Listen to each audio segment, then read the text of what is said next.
E tem um outro problema que a gente deve ver esse ano nos Estados Unidos, ano de disputa pela Casa Branca, que é o seguinte.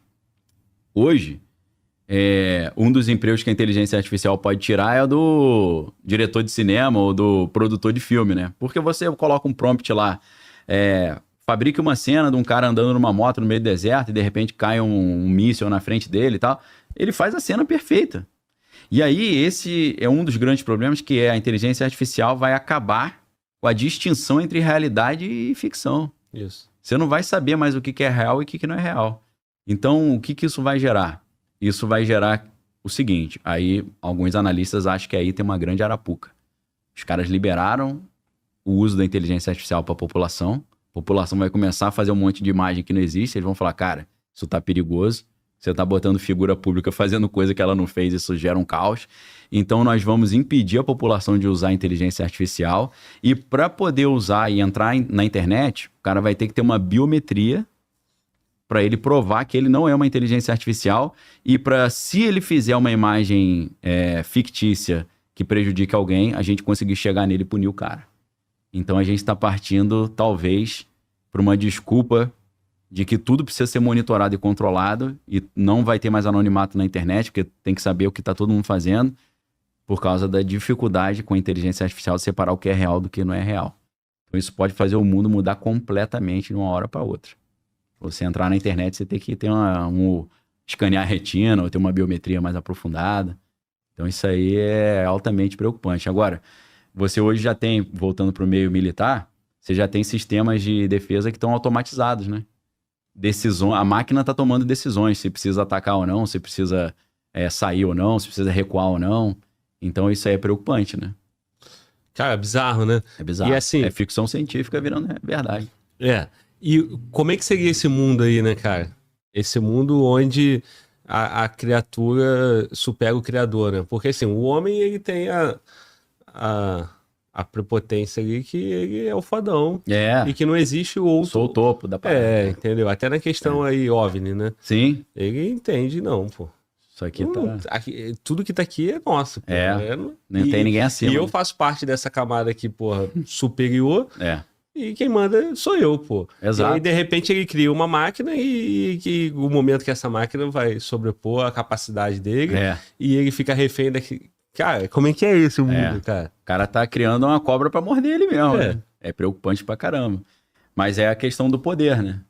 Então, eu preciso ter a melhor inteligência artificial pra vencer o outro cara. Então, o negócio vai indo, vai chegar uma hora que a inteligência artificial vai falar, peraí, vou trabalhar nem mais pra você nem pra outro, vou trabalhar pra mim, meu irmão. Vocês que trabalham pra mim agora. Se chegar nesse ponto, ferrou, né, cara? Aí entra um assunto apocalíptico, porque parece que a Bíblia fala sobre isso. Entendeu? Cara, eu te perguntaria, né, como é que a Bíblia explica tudo isso que tá acontecendo, né, cara? Como é que a gente vai pegar em base bíblica esse momento, né? Então, a Bíblia fala que tem assim como Deus é Pai, Filho e Espírito Santo, você tem ali no lado do mal, em vez de ter Pai, Filho e Espírito Santo, você tem o anticristo, a besta e o falso profeta. São 3 também, né? A Bíblia, os estudiosos chamam isso de a trindade do mal, ou a trindade satânica. Só que a Bíblia diz que a besta, ela vai ter uma imagem. E essa imagem vai falar e gesticular por vontade própria e vai decidir quem vive e quem morre. Você fala, cara, como se fosse um robô, um ciborgue, que está decidindo quem está vivendo e quem está morrendo, tomando poder de tomador de decisão. Se assemelha muito a uma ideia de inteligência artificial isso. Um sistema que está ajudando o anticristo a dominar o mundo. Então parece que a Bíblia já tinha prenunciado essa questão, né? Então eu acho isso interessante pra caramba. Um outro aspecto que a Bíblia parece estar se cumprindo, a Bíblia diz que quando Deus derramar a ira dele sobre a humanidade, para punir os erros da humanidade, os poderosos da terra vão se esconder em cavernas embaixo de montanhas. Aí você vê o bunker lá do Mark Zuckerberg e tal, né? Fora os bunkers que o exército americano tem, né? Sim. Eles chamam isso de DUMB, DUMB, Deep Underground Military Bases, né? Bases militares no profundo do solo. Então você tá vendo a Bíblia se cumprindo ali claramente, né? E é nesse momento em que Deus, ele intervém. Parece que chegam alguns momentos na história, Deus chegou e falou, parou. Daqui eu não vou permitir passar, não. Então parece que a inteligência artificial, você comparando a Bíblia com o que está acontecendo hoje, vai ser uma das coisas que vai fazer Deus novamente entrar na história e falar, parou, daqui para cá não dá para ir não. Se você perguntar qual foi a outra vez que ele fez isso, a Torre de Babel. A Torre de Babel tem uma história misteriosíssima, né? Porque Deus tinha mandado o dilúvio, aí morreu todo mundo, a não ser Noé e os 3 filhos, né? Sem, Cã, Jafé e as esposas, então 8 pessoas. Inclusive até na escrita chinesa, o desenho para dilúvio é um barquinho com 8 pessoas dentro, né? Exatamente o que a Bíblia fala, né? Que era Noé, Sem, Cã e Jafé, e 4 homens e as 4 esposas, né? Então, uma curiosidade. Para quem nunca estudou isso também, dilúvio é uma coisa que está em quase todas as culturas do planeta, né? Várias tribos indígenas têm essa história do dilúvio. E aí Deus mandou o dilúvio, e depois que a humanidade estava se reconstruindo, ele falou assim, olha, não fiquem todos num único lugar, se espalhem pela terra. Vai cada um para um lado, povoem a terra. Só que aí um cara chamado Nimrod, ele falou, não, cara, quero ficar aqui. E aí eles ficaram num lugar que a Bíblia chama de Península do Sinar, que tem a ver com a Babilônia. Depois a Babilônia, hoje o Iraque, né? E aí, ali, segundo o historiador Flávio Josefo vai nos ajudar a entender no livro História dos Hebreus, o que eles fizeram? Pô, cara, a gente vai construir uma torre aqui tão grande que se tiver outro dilúvio a gente vai ficar tranquilo, entendeu? Nós vamos desobedecer a Deus e arrumar um plano para se proteger. Se ele alagar tudo, a gente está lá no alto. Inclusive, um dos planos também era criar uma torre tão alta que eles conseguissem chegar no trono de Deus e matar Deus, para se vingar do dilúvio. E aí tem uma brincadeira com o nome da Torre de Babel, porque Bab é torre e El é Deus, né? Então era Bab, El, a torre de Deus. Aí Deus falou, não, você não é torre de Deus não, você é Babel. Babel, se você junta as duas palavras, em vez de ser torre de Deus, é confusão. Aí ele falou, isso é a confusão. E a Bíblia fala, aí é que a Bíblia tem um trecho misteriosíssimo. A Bíblia fala assim, desçamos e confundamos a língua deles, porque se eles conseguirem concluir esse projeto, não vai ter nada impossível para eles.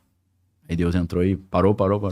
Parece que com a inteligência artificial vai ter que acontecer isso também. Caraca, parou. Olha só, para quem tem essa fé e acredita que o Criador tem o controle total... Ali. Isso. Porra. Faz sentido. É menos mal. É coerente, né? É menos mal, né? Tá um pouco bom, né? Tipo, eu acredito no Criador. Eu tô salvo aí, né? Exatamente. Eu tô buscando a minha salvação. Ele vai chegar aqui. Aí. É o moleque que tá na escola ali, tem o irmão mais velho. Isso, né? O irmão garante ele. Ele tá tranquilão, ele entra em todas. Porque no final, o irmão mais velho, junto com os amigos, vai garantir. Agora, o cara que cria a inteligência artificial, o cara que quer dominar o mundo, sim, ele não parte dessa premissa, né? Ele não deve ter essa temência a Deus, ele deve ter a ideia da Torre de Babel, a ponto de falar assim, meu irmão, quem é Deus perto da gente? Né? Ou então ele quer dar um checkmate em Deus, né? Mas se ele só ousa, se ele só tem a ousadia de pensar isso, é sinal que ele já não reconhece Deus como eu e você. Ele acha que é possível você... pegar ele no pulo ali. Concorda? Dar um olé nele. Ele não tá no nosso time, ele tá achando o seguinte, meu irmão, tipo assim, na cabeça dele, sim, quem é Deus perto do que eu posso fazer? Se eu fizer um projetinho bem feito, eu pego ele. Não é? Não deu certo lá atrás, mas agora pode dar. Pode, agora tá mais. Lá atrás não tinha eu, né? O cara pensa assim. Agora eu entendi melhor. Não tinha o meu brinquedinho aqui, né? Isso. E aí, irmão? Uma loucura isso. Loucura, total. Então, eu tendo a... Quando eu converso com a galera, assim, diferenciada, né? O cara que gosta de ciência e tecnologia sobre Deus, eu falo assim, cara, eu não penso em Deus como um velho sentado na rede, tomando água de coco, falando, assim, vou mandar um dilúvio. Eu imagino um programador, pô. O cara, um cientista, o cara chegou e programou o universo. Pô, o universo é uma programação, pô. Você fala, como assim, Daniel? O universo tem leis e por trás dessas leis tem cálculos e equações matemáticas, pô. Um cara vencedor do Nobel de Física, que é o Roger Penrose, se você estuda a obra dele, você vai perceber isso. Ele fala que antes de ter o universo, tem que ter uma base matemática que faz o universo poder funcionar, com as regras e lei da gravidade, as leis da física quântica e tal. Aí você pergunta, quem que programou isso? Não existe nenhum código de programação sem um programador, pô. Sim. O código de programação é um negócio, você tira uma letra e estraga o código todo. Ele tem um nível de organização enorme, né? E o universo, ele não começou caótico e foi se organizando, porque para ele existir já tinha que ter essa base desse código. Então eu vejo Deus como esse programador. E os caras que estão tentando ir contra o grande programador são os hackers que estão tentando dar uma olhada nele, né? Então eles estão criando alguns códigos lá, alguns vírus ali, que eles estão tentando ver se pega ele. Mas não vai conseguir pegar, porque o cara é o hacker dos hackers, né, meu irmão? Então, quando a galera não crê muito em Deus como uma figura espiritual, eu tento ir nessa ideia da programação, né? Que é o que ele consegue visualizar. Pra poder fazer sentido pra ele. ele. Crença dele. Porque você fala, cara, e se tem um cara, um gênio gigantesco aí que programou esse universo? Isso não é impossível, é possível, pô. A inteligência artificial pode criar um outro universo se eles entenderem como é que isso funciona, pô. Sim. Se ele chegar com um QI de 1 bilhão, pô, ele vai conseguir, pô. Exatamente. E aí, se o cara não entende na questão espiritual que Deus é o criador de tudo, tá no controle. né? Que é o velhão lá, barbudo. Não, eu digo o seguinte, o ateu, né? O cara que entra na questão ali, cara, não dá pra provar Deus, não dá pra provar a ciência, por exemplo. Sim. Essa tua analogia aí, né? A forma como você construiu o raciocínio, o cara para pra pensar. Sim. Eu não sei, mas eu vou me dizer o seguinte. Meu irmão, você tá quanto tempo desenvolvendo essa inteligência artificial aí? Entendi. 20 anos? E você é o bambam, o picão, que tá 20 anos. Aí. Meu irmão, pode ter um programador lá que já programou a gente. Que tá só 2.000 anos, muito mais que isso. A gente tá no jogo dele. Se a tua tá com QI de 600, a dele tá com 1 bilhão. É isso aí. Quem é tu? Imagina o QI infinito. É isso, cara. Sinistro, hein? E aí, dá pra você interpretar até a batalha espiritual nesse sentido. Por quê? Batalha espiritual entre o bem e o mal, né? Tipo exorcismo, né? Expulsar demônio. Por quê? Você pensa assim, cara, até então a gente achava que a inteligência só existia no cérebro, né? Ou na base do carbono, né? Na base orgânica. Sim. Mas com a inteligência artificial, você vê que ela pode estar no silício também, né? Ou que a silício é a base da computação. Ou na nuvem também. Ela não precisa estar no sistema orgânico de carbono, como somos nós. Então pode ser que os anjos sejam inteligências artificiais que funcionam no vácuo, sei lá, etéreo, entendeu? E essa inteligência artificial, quando consegue hackear o corpo de alguém, aí é a possessão. Possui o cara. É como um hacker que domina o computador. Ele fala, ó, agora eu dominei, meu irmão. Esse hardware é meu. Entendeu? Então é uma batalha de hackers, né? Caralho, irmão. Dá pra interpretar por esse caminho, pô. Às vezes o anjo é uma inteligência artificial, pô. É mais fácil...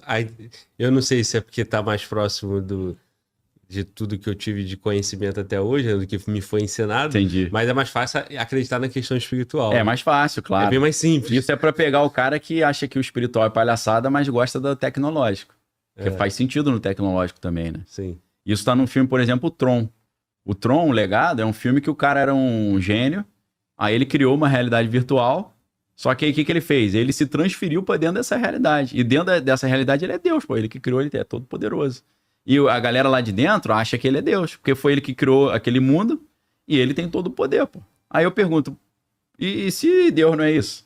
É o cara que criou a parada e falou, eu que mando, eu que criei, pô. Às vezes tem outros mundos com outros deuses também, não sei, pô. Esse aqui tem um cara que manda, pô. Vai ver que tenta tirar ele do poder aí pra ver. O cara tem todo o controle, pô. Conhece todos os caminhos e tal. A história é interessante pra caramba desse filme.